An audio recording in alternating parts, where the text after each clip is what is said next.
Welcome back to NBA Cinema. So, guys, we got to talk about this as more details is coming out. We have Nikola Jokic speaking on the firing of Michael Malone.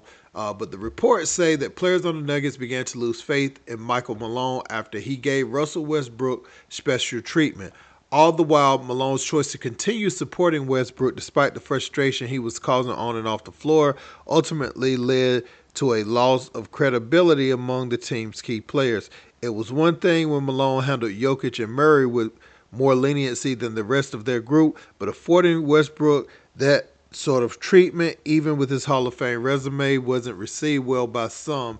And additionally, it says rival teams began to hear Nikola Jokic's patience was wearing thin in Denver due to the team's struggles. The Nuggets locker room was a mess, with team and league sources indicating that the franchise's most important players, including three-time league MVP Nikola Jokic, had grown frustrated and fatigued by Malone's fiery ways. And so we have Nikola Jokic speaking on this, giving his take, and he didn't mince his words. He pretty much said that he had known prior, and they came to him already with their decision made, basically to tell him it was going to happen, and he said he pretty much accepted it. So he didn't seem like someone who was oblivious or didn't want this to happen. Let's check it out, guys.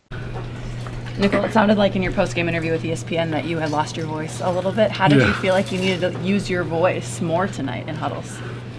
I mean, I just wanted to say what I was, what I saw, and I think it helped us initially, man. And I think it will help us in a couple of situations. So, whenever I see something, I'm gonna say it. How do you feel like the decisions that were made yesterday could spark this team to get you off on a run here? I mean, if when someone wants to wake somebody up or change energy, that's probably what they do. In my country, if someone get fired, your word is probably you're the next. So I think it's definitely changed something, and they get the reaction of what they wanted probably. Nikola, how long is it going to take to get over the shock of Malone getting fired? I mean, I think in this business you need to, just because players are so right there, and we have two important games, so I think it needs to be quick, really quick.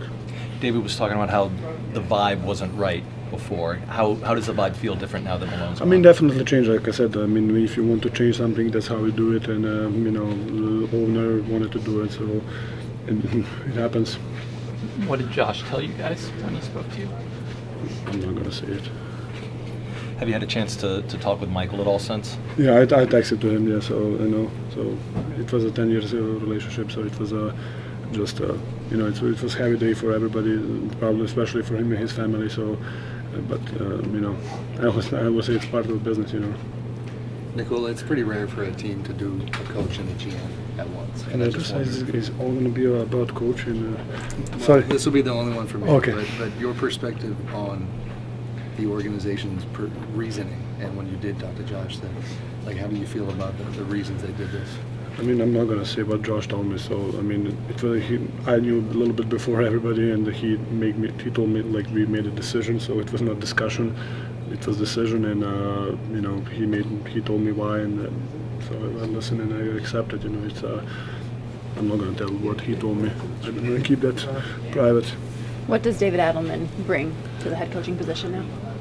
He's gonna keep it probably real, He's gonna tell you what he wants, and in probably the most simplest way possible, So do this, and he's gonna probably show you too, and probably in some smart ass way. But it's maybe that's the way.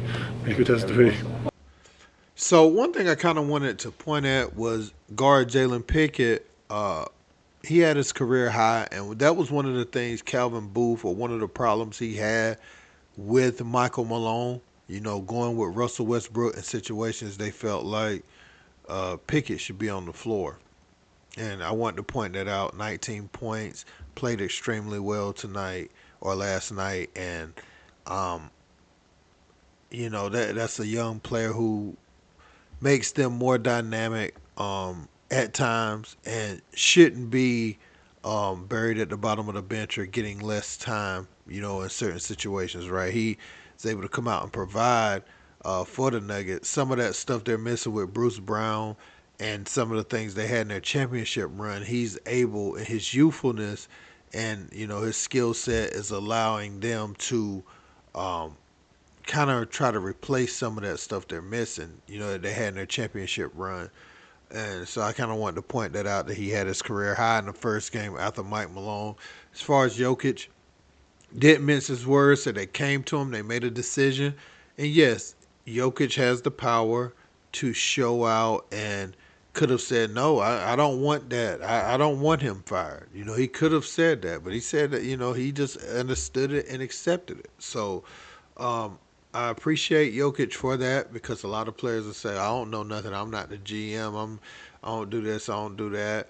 Um, and I be hearing like some of KD's interviews when he was there in Brooklyn and stuff like that, and some of the things he was saying. That's who I was kind of thinking about when I said that. But Jokic, man, he kept it real, and I guess some of those frustrations. Now he said he texted with Mike Malone, the guy that they were able to win with. Uh, but if you're a coach coming into this situation, if you don't get a championship, you're going to be on your way out the door. And that window probably isn't going to be as big as Mike Malone's. It needs to happen this year. They feel like, okay, we bring you in. You need to win this year.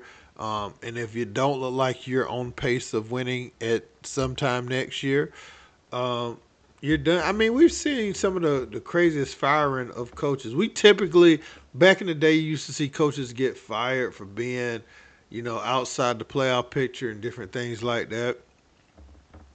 But I think these type of firings, as of late, not including Mike Brown because they weren't having a good season with him this year, but um, Adrian Griffin, I go back to him and I say, man, that's a winning coach getting fired. Uh, I go back to Taylor Jenkins recently. He's doing about what you can do with that Grizzlies roster. That's about what you would expect them to be. Um, and then and everybody's so tight. Like 3-8 was so tight of a race. You know what I'm saying? In that Western Conference, but um, now you got Michael Malone, who brought an organization their first title, and is gone. Not even 2 whole years after they won that title, which I'm not sure I like this culture.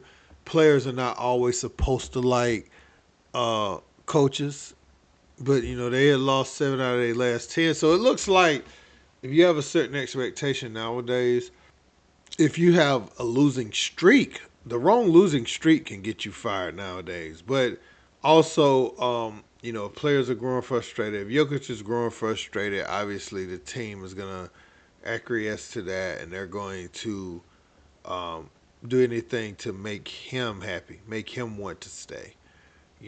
So let me know what you guys think in the comments about this. Don't forget to like, share, and subscribe. Till next time, peace.